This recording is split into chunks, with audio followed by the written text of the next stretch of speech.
Hello everyone, welcome back to my channel all in one life Kannada vlog. So ಇದು ಬಂದು Thursday vlog. ಇವತ್ತು ಮಾರ್ನಿಂಗಿಂದನೇ vlog start ಮಾಡಿದ್ದೀನಿ. So ಇಲ್ಲಿ ನಾನು ಚಿತ್ರಾನ್ನ ಮಾಡ್ಕೊಳ್ಳೋಣ ಅಂತಂದು ಎಲ್ಲ ರೆಡಿ ಮಾಡ್ಕೊತಿದ್ದೆ. ಒಂದು ಕಡೆ ಅನ್ನ ಕೂಗಿಸ್ಕೊಳಕ್ಕೆ ಇಟ್ಕೊಂಡಿದ್ದೆ, ಇನ್ನೊಂದು ಕಡೆ ಬಾಣಲಿ ಇಟ್ಕೊಂಡು ಎಣ್ಣೆ ಹಾಕ್ಕೊಂಡಿದ್ದೀನಿ. ನೋಡ್ತಿರ್ಬೋದು, ಎರಳೆಕಾಯಿ ಚಿತ್ರಾನ್ನ ಮಾಡೋಣ ಅಂದ್ಬಿಟ್ಟು ರೆಡಿ ಮಾಡ್ಕೊತಿದ್ದೆ. ಸೊ ನಾನಿಲ್ಲಿ 2 ಎರಳೆಕಾಯಿ ತೋರಿಸಿದ್ದೀನಿ, ಬಟ್ ನಾನು ಹಾಕಿದ್ದೆ 1. ಸೊ ಅದಕ್ಕೆ ಬಾಂಡಿ ಇಟ್ಕೊಂಡು ಬಾಂಡಿಗೆ ಸ್ವಲ್ಪ ಎಣ್ಣೆ ಹಾಕಿ, ಅಂದರೆ ಒಂದು 3-4 ಸ್ಪೂನ್ ಎಣ್ಣೆ ಹಾಕಿ ಕಳೆ ಬೀಜ ಏನಿದೆ ಅದು ಹುರಿದು ಎತ್ತಿಟ್ಕೊತಾ ಇದ್ದೀನಿ. ಸೊ ಕಳೆ ಬೀಜ ಈ ಥರ ಫಸ್ಟೇ ಹುರಿದು ಎತ್ತಿಟ್ಕೊಳ್ಳೋದ್ರಿಂದ ಚಿತ್ರಾನ್ನ ತಿನ್ನೋ ಹೊತ್ತಿಗೆ ಅದೊಂಥರ ಚೆನ್ನಾಗಿರುತ್ತೆ. ನನಗೆ ಪರ್ಸ್ನಲಿ ಈ ಥರ ಇಷ್ಟ. ಅಂದರೆ ಚಿತ್ರಾನ್ನಕ್ಕೆ ಒಂದೇ ಸಲ ಹಾಕಿ ಮಾಡೋದಕ್ಕಿಂತ ಸೊ ಅದು ಎಣ್ಣೆ ಬಿಸಿ ಆಗಿರುತ್ತಲ್ವ, ಸೊ ಸಾಸಿವೆ ಇವಾಗೆ ಹಾಕ್ಬಿಟ್ರೆ ಫುಲ್ಲು ಬೇಗ ಸೀದೋಗ್ಬಿಡುತ್ತೆ. ಅದಕ್ಕೋಸ್ಕರ ಮತ್ತೆ ಅದನ್ನ ಆಫ್ ಮಾಡಿ ಈ ಕಡೆ ಎರಳಿಕಾಯಿ ಏನಿದೆ ಅದನ್ನು ಈ ಥರ ಸ್ಮ್ಯಾಶ್, ಅಂದರೆ ಸ್ವಲ್ಪ ಹಿಂಗೆ ಉಜ್ಕೊತಾ ಇದ್ದೀನಿ, ರಸ ಎಲ್ಲ ಸ್ವಲ್ಪ ಚೆನ್ನಾಗಿ ಬಿಟ್ಕೊಳ್ಳಿ ಅಂತಂದು. ಸೊ ಒಬ್ಬರು ಹೇಳಿದ್ರು, ಅಂದರೆ ಒಬ್ಬರು ಅನ್ನೋದಕ್ಕಿಂತ ಅವರು ಗುರೂಜಿನೇ ಟಿ ವಿಯಲ್ಲೆಲ್ಲ ಬರ್ತಾರೆ, ಜಿ ಕನ್ನಡದಲ್ಲಿ ಅನಿಸುತ್ತೆ, ಮೇ ಬಿ ನೋಡಿರ್ಬೋದು ಎಲ್ಲರೂ. ಅವರಂದರು ಮನಿ ಪ್ಲ್ಯಾಂಟ್ ಎಲ್ಲ ಮನೇಲಿ ಬೆಳೆಸ್ಬಾರ್ದು, ಅದು ಜಾಸ್ತಿ ನೆಗೆಟಿವ್ ಎನರ್ಜಿನ ಅಟ್ರ್ಯಾಕ್ಟ್ ಮಾಡುತ್ತೆ ಅಂತಂದು. ನನಗೆ ಇಷ್ಟು ದಿನ ಗೊತ್ತಿರಲಿಲ್ಲ. ಸೊ ನಿಮ್ಗೆ ಯಾರಿಗಾನ ಇದ್ರ ಬಗ್ಗೆ ಗೊತ್ತಿದ್ದರೆ ಪ್ಲೀಸ್ ಕಮೆಂಟ್ ಮಾಡಿ ತಿಳಿಸಿ. ಇಟ್ಕೊಬೇಕೋ ಬೇಡವೋ ಗೊತ್ತಿಲ್ಲ, ಬಿಕಾಸ್ ಮನೆಯಿಂದ ಹೊರ್ಗೂ ನಾವು ತುಂಬಾ ಬೆಳೆಸಿದ್ದೀವಿ, ಅದಕ್ಕೋಸ್ಕರ. ಸೊ ಈ ಬಾಂಡಿ ನೋಡ್ಬೋದು, ಮತ್ತು ಎಣ್ಣೆ ಬಿಸಿ ಮಾಡಿಕೊಂಡು ಅದಕ್ಕೊಂದು ಅರ್ಧ ಸ್ಪೂನು ಜೀರಿಗೆ, ಒಂದು ಅರ್ಧ ಸ್ಪೂನ್ ಸಾಸಿವೆ ಹಾಕ್ಕೊಂಡಿದ್ದೀನಿ. ಸಾಸಿವೆ ಚಿಟಪಟ ಅಂತಂದು ಸಿಡಿಯೋ ಟೈಮಲ್ಲಿ ಕಡಲೆಬೇಳೆ ಮತ್ತು ಉದ್ದಿನಬೇಳೆ ಹಾಕ್ಕೊಂಡು ಚೆನ್ನಾಗಿ ಮಿಕ್ಸ್, ಅಂದರೆ ಕಲರ್ ಚೇಂಜ್ ಆಗೋವರೆಗೂ ಅದನ್ನು ಫ್ರೈ ಮಾಡ್ಕೊಬೇಕು. ಸೊ ಈ ಚಿತ್ರಾನ್ನ, ಅಂದರೆ ಎರಳೆಕಾಯಿ ಚಿತ್ರಾನ್ನ ತಿನ್ನೋದ್ರಿಂದ ತುಂಬಾ ಹೆಲ್ತ್ ಬೆನಿಫಿಟ್ಸ್ ಇದೆ. ಅಂದರೆ ಇದರಲ್ಲಿ ಉಪ್ಪಿನಕಾಯಿನೂ ಸಹ ಮಾಡ್ತಾರೆ, ತುಂಬ ಚೆನ್ನಾಗಿರುತ್ತೆ. ಈ ಪಿತ್ತಕ್ಕಾಗಿರ್ಬೋದು, ಆ್ಯಂಡ್ ಡಯಾಬಿಟೀಸ್ ಆಗಿರ್ಬೋದು, ಎಲ್ಲದಕ್ಕೂ ತುಂಬ ಒಳ್ಳೆಯದು ಇದು. ಸೊ ನಾನು ಇವತ್ತು ಬಂದು ಚಿತ್ರಾನ್ನ ಮಾಡ್ತಾಯಿದ್ದೀನಿ. ತುಂಬ ಟೇಸ್ಟಿಯಾಗಿರುತ್ತೆ. ಒಂದು ಸಲ ಟ್ರೈ ಮಾಡಿ ನೋಡಿ. ನಾನಿಲ್ಲಿ ಒಂದು 4 ಮೀಡಿಯಮ್ ಸೈಜ್ ಈರುಳ್ಳಿ ತೊಗೊಂಡಿದ್ದೆ, ಅದನ್ನು ಸಣ್ಣ ಕಟ್ ಮಾಡ್ಕೊಂಡಿದ್ದೀನಿ. ಅದ್ರ ಜೊತೆಲೇ ಒಂದು 4-5 ಹಸಿಮೆಣ್ಸಿನ್ಕಾಯಿ. ಸೊ ಅವೆರಡನ್ನೂ ಹಾಕ್ಕೊಂಡು ಸ್ವಲ್ಪ ಈರುಳ್ಳಿ ಕಲರ್ ಬಿಡೋ ತನಕ ಫ್ರೈ ಮಾಡಿಕೊಂಡು ಇವಾಗ ಅದಕ್ಕೆ ಕರಿಬೇವು ಸೊಪ್ಪು ಹಾಕ್ಕೊತಾ ಇದ್ದೀನಿ. ಕರಿಬೇವು ಸ್ವಲ್ಪ ಜಾಸ್ತಿ ಹಾಕ್ಕೊಂಡ್ರೆ ಚೆನ್ನಾಗಿರುತ್ತೆ ಟೇಸ್ಟು. ಆಮೇಲೆ ಅದಕ್ಕೆ ರುಚಿಗೆ ತಕ್ಕಷ್ಟು ಉಪ್ಪು ಆ್ಯಂಡ್ ಒಂದು ಕಾಲು ಸ್ಪೂನು ಇಲ್ಲ, ಒಂದು ಸ್ವಲ್ಪ ಅರಿಶಿನ ಹಾಕ್ಕೊಂಡು ಚೆನ್ನಾಗಿ ಮಿಕ್ಸ್ ಮಾಡ್ಕೊತಾ ಇದ್ದೀನಿ ಈ ಟೈಮಲ್ಲಿ. ಸೊ ಇದು ಅಷ್ಟೇ, ಇವಾಗ ಕಲರ್ ಚೇಂಜ್ ಆಗೋವರೆಗೂ ಮಿಕ್ಸ್ ಮಾಡಿಕೊಂಡ್ರೆ ಆಯಿತು, 1-2 ನಿಮಿಷ. ಸೊ ಅಷ್ಟರಲ್ಲಿ ನಾನಿಲ್ಲಿ ಎರಳೆಕಾಯಿ ಏನಿದೆ ಅದನ್ನು ಕಟ್ ಮಾಡಿಕೊಂಬಿಡೋಣ ಅಂತಂದು ಕಟ್ ಮಾಡ್ತಾಯಿದ್ದೀನಿ. ನೋಡ್ತಿರ್ಬೋದು, ತುಂಬ ಅಂದರೆ ತುಂಬ ಚೆನ್ನಾಗಿ ಬಂದಿತ್ತು. ಟ್ರೈ ಮಾಡಿ ಹೇಳಿ ಹೆಂಗೆ ಬಂದಿತ್ತು ಅಂತಂದು. ಆ್ಯಕ್ಚುಲಿ ನಾನು ಇದನ್ನು ಇವತ್ತೇ ಫಸ್ಟ್ ಮಾಡ್ತಾಯಿರೋದು, ಎರಳೆಕಾಯಿ ಚಿತ್ರಾನ್ನ. ಇದೇ ಮೊದಲು, ಆದರೆ ತುಂಬ ಚೆನ್ನಾಗಿ ಬಂದಿತ್ತು ಟೇಸ್ಟು. ನಾರ್ಮಲ್ ಚಿತ್ರಾನ್ನ ಥರನೇ ನಿಂಬೆಹಣ್ಣು ಹಾಕೋ ಬದಲು ಇದನ್ನ ಹಾಕ್ತಾಯಿದ್ದೀವಿ ಅಷ್ಟೇ. ಸೊ ಇದು ಬಂದು ನನಗೆ ನನ್ನದು ಮಗಳಿದಾರಲ್ಲ, ಅವ್ರ ಫ್ರೆಂಡವ್ರ ಅಮ್ಮ ಕೊಟ್ಟಿದ್ದು, ಸ್ಕೂಲ್ ಫ್ರೆಂಡವ್ರ ಅಮ್ಮ. ಸೊ ಆಯಿತು, ಇಲ್ಲಿ ಮೀನ್ಸ್ ಫ್ಲೇಮ್ ಆಫ್ ಮಾಡಿ ಆದಮೇಲೆ ನಾನು ಏನು ಕಳೆ ಬೀಜ ಹುರ್ಕೊಂಡಿದ್ನಲ್ವ ಅದನ್ನು ಹಾಕಿ ಮುಚ್ತಾ ಇದ್ದೀನಿ. ನೋಡ್ತಿರ್ಬೋದು, ಸ್ವಲ್ಪ ಗ್ಯಾಪ್ ಬಿಟ್ಟಿದ್ದೀನಿ, ಬಿಕಾಸ್ ಅದು ಬೇಗ ಆರಲಿ ಅಂತಂದು. ನನ್ನ ಮಗಳು ಸ್ಕೂಲ್ಗೆ ಹೋಗಬೇಕಿತ್ತು, ಅದು ಆರಾದಮೇಲೆ ಅಷ್ಟೇ ಇದು ರಸ ಹಾಕಬೇಕು, ಅದಕ್ಕೋಸ್ಕರ. ಸೊ ಅಷ್ಟರಲ್ಲಿ ನನ್ನ ಮಗಳೂ ಎದ್ದಿದ್ಲು ಪಾಪ, ಬೆಳಗ್ಗೆ ಬೇಗ ಎದ್ದುಬಿಡ್ತಾಳೆ. ಬಂದು ಈ ಥರ ಸೋಫಾ ಮೇಲೆ ಹಿಂಗೆ ಮಲ್ಕೊಂಡಿರ್ತಾಳೆ, ನಾನು ಅದು ಏನು ಟಿಫನ್ನೆಲ್ಲ ರೆಡಿ ಮಾಡೋವರೆಗೂ. ಸೊ ಅವಳ ಜೊತೆ ಸ್ವಲ್ಪ ಇದು ಮಾಡಿ ಆಮೇಲೆ ಅವಳಿಗೆ ಸ್ನಾನ ಎಲ್ಲ ಮಾಡಿಸಿ, ಆ್ಯಕ್ಚುಲಿ ಎಲ್ಲ ಕೆಲಸನೂ ಮುಗಿತು. ಸ್ನಾನ ಮಾಡಿ ಅವಳು ಸ್ಕೂಲ್ಗೂ ಸಹ ಹೋದ್ಲು. ಆಮೇಲೆ ಇಲ್ಲಿ ಸೊಪ್ಪು ಸಾರು ಮಾಡ್ಕೊಂಬಿಡೋಣ ಅಂತಂದು ಸೊಪ್ಪನ್ನು ತೊಳೆದಿಟ್ಟಿದ್ದೆ, ಅಂದರೆ ಅವಳು ಹೋಗೋಕೆ ಮುಂಚೆನೇ ತೊಳೆದಿಟ್ಕೊಂಡಿದ್ದೀನಿ, ಅದು ಸ್ವಲ್ಪ ಇದಾಗಲಿ ಅಂತ. ಅಷ್ಟರಲ್ಲಿ ಹಾಲು ಕಾಯಿಸ್ಕೊಳ್ಳೋಣ ಅಂತಂದು ಹಾಲನ್ನು ಸಹ ಕಾಯಿಸ್ತಾ ಇದ್ದೀನಿ. ನಾನು ಅಂದರೆ ಈ ಪಾತ್ರೆ ಕಾಯಿಸ್ಕೊಬಿಡ್ತೀನಿ, ಬಿಕಾಸ್ ಅದು ಕೆನೆ ತೆಗಿತೀನಿ ನಾನು ಬೆಣ್ಣೆ ಮಾಡೋದಕ್ಕೆ. ನೆಕ್ಸ್ಟ್ ವ್ಲಾಗಲ್ಲಿ ಅದು ಅಪ್ಲೋಡ್ ಮಾಡ್ತೀನಿ. ಆಲ್ರೆಡಿ ನಾನು ಬೆಣ್ಣೆ ಮಾಡಿ ಇಟ್ಟಿದ್ದೀನಿ, ಮನೇಲೇ ಕೆನೆ ತೆಗೆದು ಬೆಣ್ಣೆ ಮಾಡ್ತೀನಿ ಆ್ಯಕ್ಚುಲಿ. ಅದು ನೆಕ್ಸ್ಟ್ ವ್ಲಾಗಲ್ಲಿ ಅಪ್ಲೋಡ್ ಮಾಡ್ತೀನಿ ನೋಡಿ. ತುಂಬ ಈಸಿ, ಮನೇಲೇ ಆರಾಮ್ಸೆ ಆಗಿ ಬೆಣ್ಣೆ ಮಾಡ್ಕೊಬೋದು. ಸೊ ಅದಕ್ಕೋಸ್ಕರ ಇಲ್ಲಿ ಒಂದು ಬಟ್ಲಿಗೆ ಅದೇನು ಒಂದು ಪ್ಯಾಕೆಟ್ ಫುಲ್ ಹಾಲಿದೆ ಅದನ್ನ ಹಾಕ್ಕೊಳ್ತೀನಿ. ಆ್ಯಂಡ್ ಅದಕ್ಕೆ ಒಂದು ಸ್ವಲ್ಪ ನೀರು ಹಾಕ್ತೀನಿ, ಬಿಕಾಸ್ ಬರೀ ಹಾಲನ್ನ ಕಾಯಿಸ್ಬಾರ್ದು ಅಂತಂದು ಹೇಳ್ತಾರೆ, ಅದಕ್ಕೋಸ್ಕರ. ಆ್ಯಂಡ್ ಈ ಕಡೆ ಟೀ ಮಾಡೋಕ್ಕೂ ಸಹ ಹಂಗೆ ರೆಡಿ ಮಾಡ್ಕೊಂಡಿದ್ದೀನಿ. ಸೊ ನನ್ನ ಹಸ್ಬೆಂಡ್ಗೆ, ನನಗೂ ಯಾಕೋ ಇವತ್ತು ಟೀ ಕುಡಿಬೇಕು ಅಂತಂದು ಆಸೆ ಆಗ್ತಿತ್ತು. ಯಾಕೆಂದರೆ ತುಂಬ ದಿನ ಆಗಿತ್ತು. ನನ್ನ ಮಾರ್ನಿಂಗ್ ಟೈಮ್ ಯೂಶ್ವಲಿ ಈ ಚಕ್ಕೆ ವಾಟರ್ ಆಗಿರ್ಬೋದು, ಹಾಟ್ ವಾಟರು, ಇಲ್ಲ ಲೆಮನ್ ವಾಟರು, ಇಲ್ಲ ಅಂದರೆ ಅದು ಜೇನುತುಪ್ಪ ಹನಿ ವಾಟರ್, ಇದೇ ಥರನೇ ಕುಡಿಯೋದು. ಇವತ್ತು ಯಾಕೋ ಕುಡಿಬೇಕು ಅನಿಸು. ಸೊ ಇಬ್ರಿಗೂ ಇಟ್ಟಿದ್ದೀನಿ. ನಾನು ಕುಡಿದ್ರೂ ಈ ಥರ ಟೀ ಇದರಲ್ಲಿ ಕಾಫಿ ಇಷ್ಟ ಆಗುತ್ತೆ. ಟೀ ನನಗೆ ಅಷ್ಟೊಂದು ಇಷ್ಟ ಆಗೋಲ್ಲ, ನಾನು ಕಾಫಿ ಜಾಸ್ತಿ ಕುಡಿತೀನಿ, ಅದಕ್ಕೋಸ್ಕರ. ಸೊ ಇಲ್ಲಿ ನೋಡ್ತಿರ್ಬೋದು, ಟೊಮೆಟೊನ ಸ್ವಲ್ಪ ಜಾಸ್ತಿ ತೊಗೊಂಡ್ಬಿಟ್ಟಿದ್ದೆ, ಫ್ರಿಜ್ಜಲ್ಲಿ ಇಕ್ಕಿದ್ದೀನಿ. ಅದೆಲ್ಲ ಏನೋ ಒಂಥರ ಹಣ್ಣಾಗ್ಬಿಟ್ಟು ನೀರು ಬಿಟ್ಕೊಂಡ್ಬಿಟ್ಟಿತ್ತು. ತಿರ್ಗಾ ಅದೇ ಕವರಲ್ಲಿ ಇಟ್ಟರೆ ಪಕ್ಕ ಇದೆಲ್ಲ ಹೋಗಿಬಿಡುತ್ತೆ, ಅದಕ್ಕೋಸ್ಕರ ಕವರ್ ಚೇಂಜ್ ಮಾಡೋಣ ಅಂದ್ಬಿಟ್ಟು ಎತ್ಕೊಂಡಿದ್ದೀನಿ. ಇವಾಗ ನೋಡ್ತಿರ್ಬೋದು, ಹಣ್ಣೆಲ್ಲ ಆ ಕವರಿಂದ ತೊಳೆದು ಇವಾಗ ಇನ್ನೊಂದು ಕವರ್ಗೆ ಶಿಫ್ಟ್ ಮಾಡ್ತಾಯಿದ್ದೀನಿ. ಈ ಥರ ಮಾಡೋದ್ರಿಂದ ಮತ್ತು ತುಂಬ ದಿನ ಬಾಳಿಕೆ ಬರುತ್ತೆ. ಅದೇ ಕವರಲ್ಲಿ ಇಟ್ಬಿಟ್ರಿ ಅಂದರೆ ಅದು ನೀರೆಲ್ಲ ಬಿಟ್ಕೊಂಡಿರುತ್ತಲ್ಲ, ಇದಕ್ಕೆ ಫುಲ್ ಹಣ್ಣು ಹೋಗ್ಬಿಡುತ್ತೆ ಪೂರ. ಸೊ ನೋಡ್ತಿರ್ಬೋದು, ಅದು ಕೆನೆ ಬರಬೇಕು ಅಂದರೆ ಫುಲ್ಲು ಅಂದರೆ ಎಷ್ಟು ಲೋ ಫ್ಲೇಮಲ್ಲಿ ಆಗುತ್ತೋ ಅಷ್ಟು ಸಿಮ್ಮಲ್ಲಿ ಇಟ್ಕೊಂಡು ಬೇಯಿಸ್ಕೊಬೇಕು, ಅಂದರೆ ಕುದಿಸ್ಕೋಬೇಕು ಹಾಲು. ಆ ಥರ ಕುದಿಯೋ ಟೈಮಲ್ಲಿ ಆಫ್ ಮಾಡಿಬಿಟ್ಟು ಓಪನಲ್ಲೇ ಇಡಬೇಕು, ಕ್ಲೋಸ್ ಮಾಡಬಾರ್ದು. ಆವಾಗ ಕೆನೆ ತುಂಬ ದಪ್ಪಗೆ ಚೆನ್ನಾಗಿ ಬರುತ್ತೆ. ಸೊ ಈ ಕಡೆ ಟೀನು ಆಯಿತು, ಟೀನು ಸೋದಿಸ್ಕೊತಾ ಇದ್ದೀನಿ.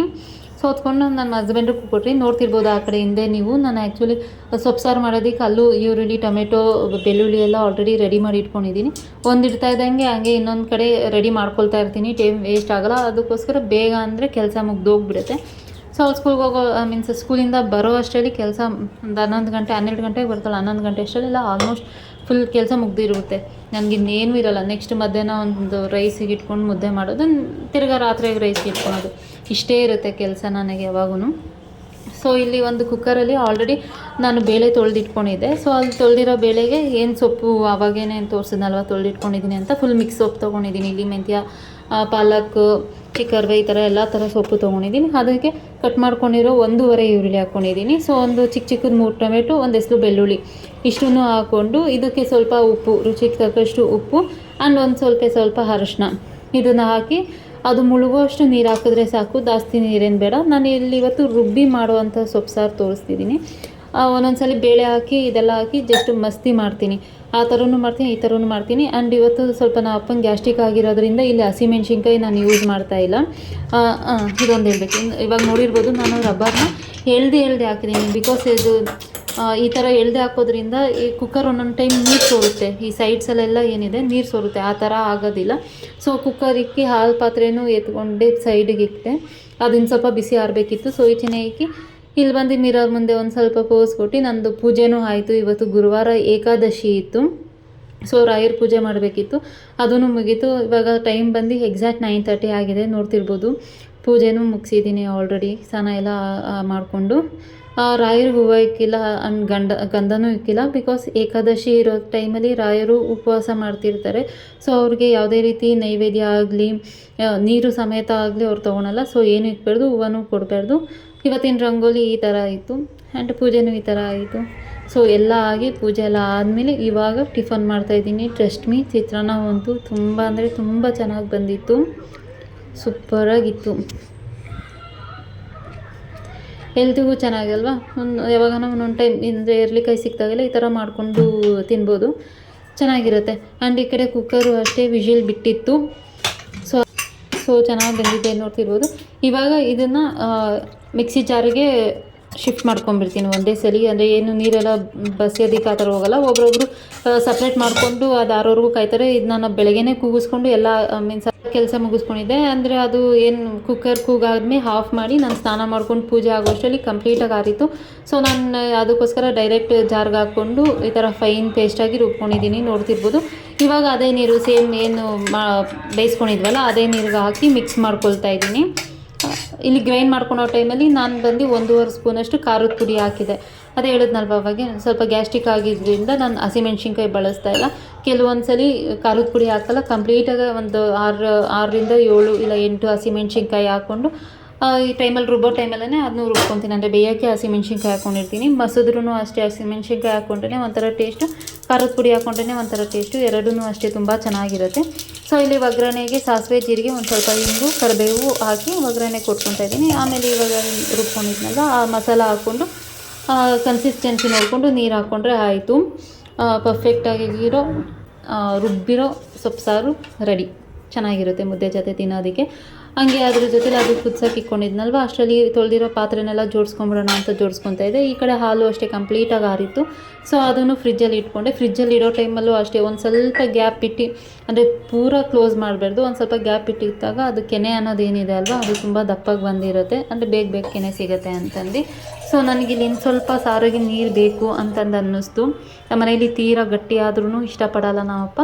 ಸೊ ಅದಕ್ಕೆ ಇನ್ನು ಸ್ವಲ್ಪ ನೀರು ಹಾಕ್ಕೊಂಡು ಕುದಿಯೋಕೆ ಇಟ್ಕೊಂಡೆ. ಅಷ್ಟರಲ್ಲಿ ಪಾತ್ರೆನೂ ತೊಳ್ಕೊಂಬಿಡೋಣ ಅಂತಂದು ಈ ಕಡೆ ಪಾತ್ರೆನೂ ತೊಳ್ಕೊತಾ ಇದ್ದೀನಿ. ಬೇಗ ಆಗಿಬಿಡುತ್ತೆ ಕೆಲಸ ಎಲ್ಲ. ಈ ಥರ ಅಲ್ಲಿ ಒಂದು ಆಗೋ ಅಷ್ಟರಲ್ಲಿ ಇಲ್ಲಿ ಇನ್ನೊಂದು ಮಾಡ್ಕೊಳೋ ಹೊತ್ತಿಗೆ ಎಲ್ಲ ಆಗುತ್ತೆ. ಇಲ್ಲಾಂದರೆ ಒಂದ್ರ ಮೇಲೆ ಕಾನ್ಸಂಟ್ರೇಟ್ ಮಾಡ್ತಾಯಿದ್ರೆ ಕೆಲಸ ಇನ್ನು ಲೇಟ್ ಹಿಡಿಯುತ್ತೆ. ಅದಕ್ಕೋಸ್ಕರ ಆ್ಯಂಡ್ ನೋಡಿ, ಕುಕ್ಕರ್ ಈ ಥರ ಹಳೇದು ಬ್ರಷ್ ಆಗಿರ್ಬೋದು ಇಲ್ಲ ಹೊಸ ಬ್ರಷೇ ಯೂಸ್ ಮಾಡಿ, ಏನು ತೊಂದರೆ ಇಲ್ಲ. ಸೊ ಈ ಥರ ಕೂದಲೆಲ್ಲ ಬ್ರಷ್ ಮಾಡ್ಕೊಳೋದ್ರಿಂದ ಅದರೊಳಗೆ ಏನಾದರೂ ಅನ್ನ ಅದು ಹೋಗಿದ್ರೆ ಕ್ಲೀನಾಗಿ ಬಂದುಬಿಡುತ್ತೆ ಆ್ಯಂಡ್ ಕ್ಲೀನಾಗೂ ಸಹ ನೀಟಾಗುತ್ತೆ. ಈ ಕೆಲವೊಂದು ವೀಡಿಯೋದಾಗ ನೋಡಿದ್ದೀನಿ ಕುಕ್ಕರ್ ಬ್ಲಾಸ್ಟ್ ಆಗಿಬಿಡುತ್ತೆ, ಅದೆಲ್ಲ ನೋಡಿದ್ರೆ ತುಂಬ ಭಯ ಆಗುತ್ತೆ.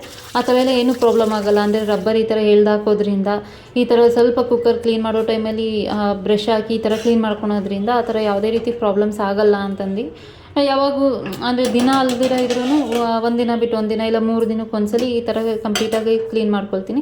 ಸೊ ಸಾರು ಆಯಿತು, ರೆಡಿ ಆಗಿದೆ. ಅಡುಗೆ ಆಗಿದ ತಕ್ಷಣ ಅದು ವಿಂಡೋ ಓಪನ್ ಮಾಡಲ್ಲ, ಮಸ್ಕಿಟೋಸ್ ಎಲ್ಲ ಒಳಗಡೆ ಬಂದುಬಿಡುತ್ತೆ ಅಂತಂದು ಫುಲ್ 2 ವಿಂಡೋನು ಏನಿದೆ ಕ್ಲೋಸ್ ಮಾಡ್ಕೊಂಬಿಡ್ತೀನಿ. ಇವಾಗ ಒಂದು ಸ್ವಲ್ಪ ಈಚೆ ಹೋಗೋಣ ಅಂದ್ಬಿಟ್ಟು ಈಚೆ ಹೋಗ್ತಾಯಿದ್ದೀನಿ. ಅಂದರೆ ಅವಾಗಿಂದ ಇಲ್ಲಿ ಒಳಗೇ ಇದ್ನಲ್ವ, ಒಂದು ಸ್ವಲ್ಪ ನನ್ನ ಮಗಳು ಬಂದರೆ ತಿರುಗಿ ಮತ್ತೆ ಬಾಗಿಲೇ ತೆಗಿಯೋಲ್ಲ ನಾವು. ಅದಕ್ಕೋಸ್ಕರ ಇವಾಗೆ ಸ್ವಲ್ಪ ಈಚೆ ಹೋಗ್ಬಿಟ್ಟು ಒಂದು 5 ರಿಂದ 10 ನಿಮಿಷ ನಿಂತ್ಕೊತೀನಿ. ಗಾಳಿನೂ ಚೆನ್ನಾಗಿರುತ್ತೆ. ಆ್ಯಂಡ್ ಈ ಗಿಡಗಳು ಅಷ್ಟೇ, ಇನ್ನೊಂದು ಸ್ವಲ್ಪ ದಿನ ಅನಿಸುತ್ತೆ ಅಷ್ಟೇ, ಏನೋ ಇದು ಶೆಡ್ ಥರ ಮಾಡ್ತಿದ್ದಾರಂತೆ, ಏನೋ ಸಾಮಾನು ಸಾಕೊಳ್ಳೋದಕ್ಕೆ ಆ ಸೈಟ್ ಓನರು. ಇದನ್ನೆಲ್ಲ ಇನ್ನೊಂದು ಸ್ವಲ್ಪ ಆ ಕಡೆ ಶಿಫ್ಟ್ ಮಾಡ್ಕೊಳ್ಳೋದಕ್ಕೆ ಹೇಳ್ತಿದ್ದಾರೆ ಅಂತಂದು ನ್ಯೂಸ್ ಗೊತ್ತಾಯಿತು ಅಷ್ಟೇ. ಆಮೇಲೆ ಮತ್ತೆ ಒಳಗಡೆ ಬಂದು ಇನ್ನೂ ಟೈಮ್ ಇತ್ತು ನನ್ನ ಮಗಳು ಸ್ಕೂಲ್ ಬಿಡೋ ಅಷ್ಟರಲ್ಲಿ, ಸ್ವಲ್ಪ ರೆಸ್ಟ್ ಮಾಡೋಣ ಅಂದ್ಬಿಟ್ಟು ಹಿಂಗೆ ಕೂತ್ಕೊಂಡೆ. ನೋಡಿದ್ರೆ ಮಿರರಲ್ಲಿ ಕಾಣಿಸ್ತಿದೆ. ಸೊ ಹಂಗೆ ಒಂದು ಸ್ವಲ್ಪ ನನ್ನ ಫಾಲೋವರ್ಸ್, ನನ್ನ ಯೂಟ್ಯೂಬ್ ಚಾನಲ್ ಯಾರೆಲ್ಲ ಸಬ್ಸ್ಕ್ರೈಬ್ ಮಾಡ್ಕೊಂಡಿದ್ದೀರಾ ಆ್ಯಂಡ್ ಯಾರೆಲ್ಲ ನೋಡ್ತಿದ್ದೀರಾ ಅವ್ರಿಗೆ. ಸೊ ರೆಸ್ಟ್ ಮಾಡೋ ಅಷ್ಟರಲ್ಲೇ ಟೈಮ್ ಆಗೋಯ್ತು. ಅವಳನ್ನು ಕರ್ಕೊಂಡು ಬಂದು ಸ್ವಲ್ಪ ಹೊತ್ತು ಮಲ್ಕೊಂಡು ಎದ್ದು ರೆಸ್ಟ್ ಮಾಡಿ ಈಗ ಮತ್ತೆ ಈವ್ನಿಂಗಿಂದ ವ್ಲಾಗ್ ಸ್ಟಾರ್ಟ್ ಮಾಡಿದ್ದೀನಿ. ಅಂದರೆ 6 o'clock ಇದೆ ಇವಾಗ ಟೈಮು. ಪೂಜೆನೂ ಆಯಿತು, ಮತ್ತು ಮೀನ್ಸ್ ರಾಯರಿಗೆ ಇವತ್ತು ಏಕಾದಶಿ ಆಗಿರೋದ್ರಿಂದ ಸಾಯಂಕಾಲವೂ ಪೂಜೆ ಮಾಡ್ತೀನಿ, ಅದು ಆಯಿತು. ಸೊ ಇಲ್ಲಿ ಎರಳಿಕಾಯಿ ಜ್ಯೂಸ್ ಮಾಡೋಣ, ಅಂದರೆ ಮಸಾಲ ಜ್ಯೂಸ್ ಮಾಡೋಣ ಅಂದ್ಬಿಟ್ಟು ಎರಳಿಕಾಯಿನೆಲ್ಲ ಮೀನ್ಸ್ ಜ್ಯೂಸ್ ತಗೊಂಡಿದ್ದೀನಿ, ಅದು ರಸನ. ಇಲ್ಲಿ ನೋಡ್ತಿರ್ಬೋದು ನಾನು ಪೆಪ್ಪರ್ ಆ್ಯಂಡ್ ಸಾಲ್ಟ್ 2 ಮಿಕ್ಸ್ ಮಾಡಿರೋದು ಇದು ಪೌಡರು. ಅದನ್ನು ಒಂದು ಅರ್ಧ ಸ್ಪೂನಷ್ಟು ಹಾಕ್ಕೊಂಡಿದ್ದೀನಿ. ಅರ್ಧ ಸ್ಪೂನಷ್ಟು ಹಾಕ್ಕೊಂಡು ಅದಕ್ಕೆ ಒಂದು ಸ್ವಲ್ಪ ಅಂದರೆ ರುಬ್ಬೋದಕ್ಕೆ ಒಂದು ಸ್ವಲ್ಪ ನೀರು ಹಾಕ್ಕೊಂಡು ಗ್ರೈಂಡ್ ಮಾಡ್ಕೊಂಡು ಬರ್ತೀನಿ. ಇವಾಗ ಇದನ್ನು ನೋಡ್ತಿರ್ಬೋದು. ಸೊ ಗ್ರೈಂಡ್ ಆಯಿತು, ಹೀಗಿದೆ. ಅಂದರೆ ಚೆನ್ನಾಗಿರುತ್ತೆ ಕುಡಿಯೋದಕ್ಕೆ. ಒಂದು ಸ್ವಲ್ಪ ಕಹಿ ಒಂದು ಸ್ವಲ್ಪ ಹುಳಿ ಅನ್ನಿಸ್ಬೋದು, ಬಟ್ ಹೆಲ್ತ್ ವೈಸ್ ನೋಡಿದ್ರೆ ತುಂಬ ಒಳ್ಳೆಯದು. ಇಲ್ಲಿ ಬ್ಯಾಂಗ್ಳೂರಲ್ಲಿ ಸಿಗೋದು ಸ್ವಲ್ಪ ಕಷ್ಟ. ಇವ್ರ ಫ್ರೆಂಡವರು ಊರಿಂದ ತಂದಿದ್ದು, ಚೆನ್ನಾಗಿತ್ತು ಮಾತ್ರ ಟೇಸ್ಟು. ಸೊ ಇದು ನೀರು ಹಾಕೋತಿಗೂ ಅಷ್ಟೇ ಸ್ವಲ್ಪ ಮೇಲಿಂದ ಎತ್ತಾಕಬೇಕು, ಅಂದರೆ ಅದು ನೊರೆ ಬಂದರೆ ತುಂಬ ಚೆನ್ನಾಗಿ ಕುಡಿಯೋದಕ್ಕೆ. ಆಮೇಲೆ ನನಗೆ ಮತ್ತೆ ಒಂದು ಸ್ವಲ್ಪ ಸಾಲ್ಟ್ ಬೇಕು ಅನ್ನಿಸ್ತು, ಅದಕ್ಕೋಸ್ಕರ ಇನ್ನೊಂದು ಸ್ವಲ್ಪ ಸಾಲ್ಟ್ ಹಾಕೊಂಡೆ. ಅಂದರೆ ಅದು ಹುಳಿ ಮತ್ತು ಆ ಒಗ್ಗರು ಅಂತೀವಲ್ಲ ಅದು ಹೋಗೋದಕ್ಕೋಸ್ಕರ. ಆ್ಯಂಡ್ ಇದಕ್ಕೆ ಒಬ್ಬರೊಬ್ಬರು ಸಕ್ಕರೆ ಹಾಕಿ ರುಬ್ಕೊತಾರೆ. ಈ ಸಕ್ಕರೆ ಹಾಕೋದ್ರಿಂದ ಏನು ಗೊತ್ತಾ, ಅದರಲ್ಲಿರೋ ಒಳ್ಳೆ ಕಂಟೆಂಟು ಹೋಗ್ಬಿಡುತ್ತೆ. ಸಕ್ಕರೆನೇ ಕೆಟ್ಟದೆ ಆ್ಯಕ್ಚುಲಿ. ಆ ಥರ ಸಕ್ಕರೆ ಯೂಸ್ ಮಾಡೋ ಬದಲು ಈ ಥರ ಜೇನುತುಪ್ಪ ಹಾಕ್ಕೊಂಡು ಕುಡಿದ್ರೆ ಚೆನ್ನಾಗಿರುತ್ತೆ. ಅಂದರೆ ಈ ಹುಳಿ ಇದೆ, ಕಹಿ ಇದೆ, ಕುಡಿಯೋಕ್ಕಾಗಲ್ಲ ಅಂದವ್ರು ಈ ಥರ ಜೇನುತುಪ್ಪ ಹಾಕ್ಕೊಂಡು ಕುಡಿಬೋದು. ನಾನು ಹಂಗೆ ಕುಡಿದೆ. ನಾನು ಯಾವುದೇ ರೀತಿ ಜೇನುತುಪ್ಪ ಆಗಿರ್ಬೋದು, ಸಕ್ಕರೆ ಆಗಿರ್ಬೋದು ಹಾಕ್ಕೊಂಡಿಲ್ಲ. ಸೊ ಇದು ನಿಮ್ಗೆ ತೋರ್ಸೋಕ್ಕಷ್ಟೇ ನಾನು ಈ ಲೋಟದಲ್ಲಿ ಹಾಕಿದ್ದು. ಆಮೇಲೆ ನಾವಪ್ಪ ಅಂದರೆ ಅಪ್ಪಂಗೆ ಅದೇ ಲೋಟದಲ್ಲಿ ಕೊಟ್ಟೆ, ನಾವು ಬೇರೆ ಲೋಟದಲ್ಲಿ ಬಗ್ಗಿಸ್ಕೊಂಡು ಕುಡಿದ್ವಿ. ಸೂಪರಾಗಿತ್ತು, ಟೇಸ್ಟ್ ಮಾತ್ರ ಸಖತ್ತಾಗಿತ್ತು. ಟ್ರೈ ಮಾಡಿ. ಇದೂ ಒಂಥರ ಮಸಾಲ ಥರ ಇರುತ್ತೆ. ಹಾಗೆ ನೈಟ್ ಆಯಿತು, ಮೀನ್ಸ್ ಅಡುಗೆದು ಆಯಿತು, ಎಲ್ಲ ಕೆಲಸ ಆಲ್ಮೋಸ್ಟು. ನನ್ನ ಹಸ್ಬೆಂಡ್ ಬಂದರು. ಅವರು ಮೀನ್ಸ್ ನಾನು ಬೇರೆ ಕೆಲಸ ಮಾಡ್ತಿರೋದ್ರಿಂದ ಅರ್ಶಿನ ಫುಲ್ ಖಾಲಿ ಆಗಿತ್ತು. ಒಂದು ಸ್ವಲ್ಪ ಬೇರೆ ಅಡುಗೆ ಮಾಡಬೇಕಿತ್ತು. ಅದು ರೆಸಿಪಿನೂ ನಾನು ಶೇರ್ ಮಾಡ್ತೀನಿ, ಇವಾಗ ಹೇಳಲ್ಲ, ಅದು ಸೀಕ್ರೆಟ್, ನೆಕ್ಸ್ಟ್ ಬ್ಲಾಗಲ್ಲಿ ಶೇರ್ ಮಾಡ್ತೀನಿ. ಸೊ ಅವರೂ ಅದಕ್ಕೆ ಅರ್ಶಿನ ಇದು ಮಾಡಿಕೊಡ್ತಾಯಿದ್ರು. ಅದಕ್ಕೋಸ್ಕರ ಅವರು ಅರ್ಶಿನದ್ದು ಸ್ವಲ್ಪ ಬಗ್ಗಿಸ್ಕೊಟ್ರು. ಅದಾದಮೇಲೆ ಅಕ್ಕಿದು ಖಾಲಿ ಆಗಿತ್ತು ಬಾಕ್ಸು, ಅದಕ್ಕೆ ಅಕ್ಕಿನೂ ತರಿಸಿದೆ, ಅದನ್ನೂ ಫಿಲ್ ಮಾಡ್ಕೊಳ್ತಾ ಇದ್ದೀನಿ. ಸೊ ಅಕ್ಕಿ ಹಿಂಗೆ ಫಿಲ್ ಮಾಡ್ಕೊಳೋ ಟೈಮಲ್ಲಿ ಈ ಬ್ಲ್ಯಾಕ್ ಹುಳ ಆಗುತ್ತಲ್ವ, ಅದು ಆಗಬಾರ್ದು ಅಂದರೆ ಈ ಪಲಾವ್ ಎಲೆ ಬರುತ್ತಲ್ವ, ಪಲಾವ್ ಎಲೆ ಮತ್ತು ಒಣಮೆಣ್ಸಿನ್ಕಾಯಿ ಅಂದರೆ ರೆಡ್ ಮೆಣ್ಸಿನ್ಕಾಯಿ ಅಂತೀವಲ್ಲ, ಅದನ್ನು ಮಧ್ಯೆ ಈ ಥರ ಹಾಕೋದ್ರಿಂದ ಯಾವುದೇ ರೀತಿ ಹುಳ ಆಗೋದಿಲ್ಲ. ಸೊ ಅದಕ್ಕೆ ಅಂದರೆ ತುಂಬ ದಿನ ಸ್ಟೋರ್ ಮಾಡ್ತೀವಿ ಅಲ್ವಾ ನಾವು, ಒಂದು ಪ್ಯಾಕೆಟ್ ಫುಲ್ಲು ತರಿಸ್ಬಿಡ್ತೀವಿ ಒಂದ್ಸಲಿ ತರಿಸಿದ್ರೆ. ಅಂದರೆ 1.5 ತಿಂಗಳು 2 ತಿಂಗಳಾದರೂ ಬರುತ್ತೆ. ಸೊ ಆ ಬ್ಲ್ಯಾಕ್ ಕಲರ್ ಹುಳ ಆಗಬಾರ್ದು, ಮೂಗು ಹುಳ ಅಂತಾರೆ ಅದನ್ನು ನಮ್ಮ ಸೈಡು. ಸೊ ಅದು ಆಗಬಾರ್ದು ಅನ್ನೋದಕ್ಕೆ ಈ ಥರ ಪಲಾವ್ ಎಲೆ ಮತ್ತು ರೆಡ್ ಮೆಣ್ಸಿನ್ಕಾಯಿ ಹಾಕೋದ್ರಿಂದ ಆ ಥರ ಯಾವುದೇ ರೀತಿ ಹುಳ ಆಗೋದಿಲ್ಲ. ಸೊ ಇದಾಗಿತ್ತು ಇವತ್ತಿನ ವ್ಲಾಗ್. ಅಂದರೆ ಯಾರಿಗೆಲ್ಲ ಈ ವ್ಲಾಗ್ ಇಷ್ಟ ಆಗಿದೆ ಪ್ಲೀಸ್ ನನ್ನ ಚಾನಲ್ಗೆ ಸಬ್ಸ್ಕ್ರೈಬ್ ಆಗಿ, ಲೈಕ್ ಮಾಡಿ, ಶೇರ್ ಮಾಡಿ, ಕಮೆಂಟ್ ಮಾಡಿ. ಸೊ ನೆಕ್ಸ್ಟ್ ವಿಡಿಯೋದಲ್ಲಿ ಸಿಗ್ತೀನಿ. Thank you all, bye.